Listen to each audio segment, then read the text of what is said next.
At magandang hapon sa inyong lahat mga idol. At may dala-dala kasi akong patoka. Ayan o. At ito yung aking bago ngayon na binibigay sa aking maintenance sa aking mga broodcock. At syempre, binigyan ko tong konti mga idol. At ito ay kursunada nila kasi ito ay mayaman sa protein na to mga idol. At ito ay hindi ko to ini-endorse. At ito yung aking bago ngayon na maintenance na patoka ready mix. Kaso pag tayo nagbibigay unang-una, syempre pag naninibaguan yung ating mga laga, may minsan hindi nila inuubos itong pula. Pero ito ay mayaman to sa protina. At ito ay ready mix. Ito ay Power Boss Beef Pro. Ito, mabango to mga idol. At gustong gusto to ng aking mga laga.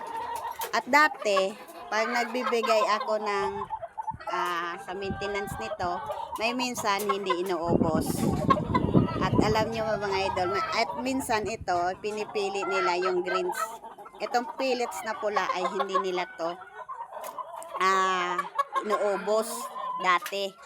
Pero sa ngayon, pag ako nagbibigay at ubos na ubos to mga idol at wala tong pili itong aking mga broodcock kasi napakabangot to.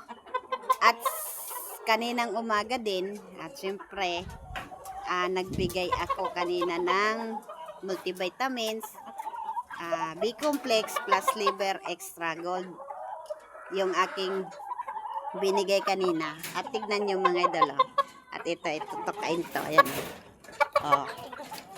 Gustong gusto yan ng aking broodcock. Ayan. Walang pili yan. Ayan. Yan. Kasi napakabango nito Itong mga idol Itong pellets na to. Ayan. At may mga maliliit siya na ayan Ayan, walang pili yan. Itong aking mga alaga. Ayan Maski yung alpas ko din at gustong gusto yan yung pellets na yan. At ito yung aking binigay kanina mga idol sa asa na yun yung aking injectable kaso naubos na yung aking injectable. Ayan ito yung aking binigay kanina at nag-inject ako. Ayan, kita nyo at madilim.